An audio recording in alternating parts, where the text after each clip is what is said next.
Welcome to your carrier update presented by AT&T Business. Today I wanted to talk a little bit more about what the potential trade concerns have done to supply chains and the redistribution of freight across the country.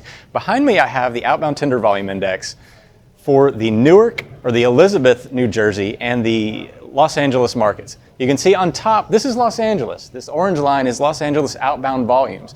They started off very high, but have started to kind of moderate as we go into the third quarter. And this is the peak season for Los Angeles, so we should technically start seeing these volumes start to increase again. The Elizabeth, New Jersey market on the East Coast has started to really increase. We've seen a huge surge of volume coming out of the ports there.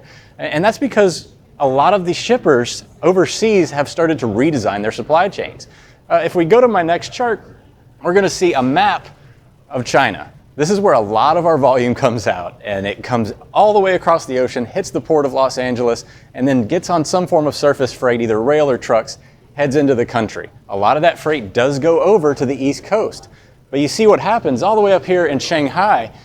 Once all the shippers start to move out and further south, down here into Vietnam. Ho Chi Minh City right down here is one of the biggest ports in the southern part of Asia. Malaysia's further down here to the south. What that does is it changes the mileage, the distances to the East Coast and the West Coast. Now there isn't a significant change of distance from the East Coast to the East Coast from Shanghai to Newark.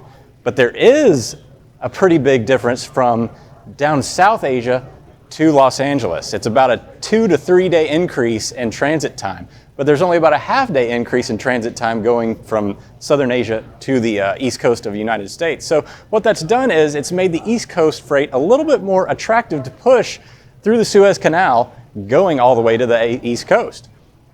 And the volumes themselves have started to really show that. You see the Port of Savannah, Houston, Miami, they've all had increases as well, but none more than the megalopolis around the port of New York and New Jersey. Improve your fleet's efficiency with AT&T Fleet Complete, a 4G solution for tracking vehicles and simplifying ELD compliance. AT&T Fleet Complete, delivering fleet solutions for every business.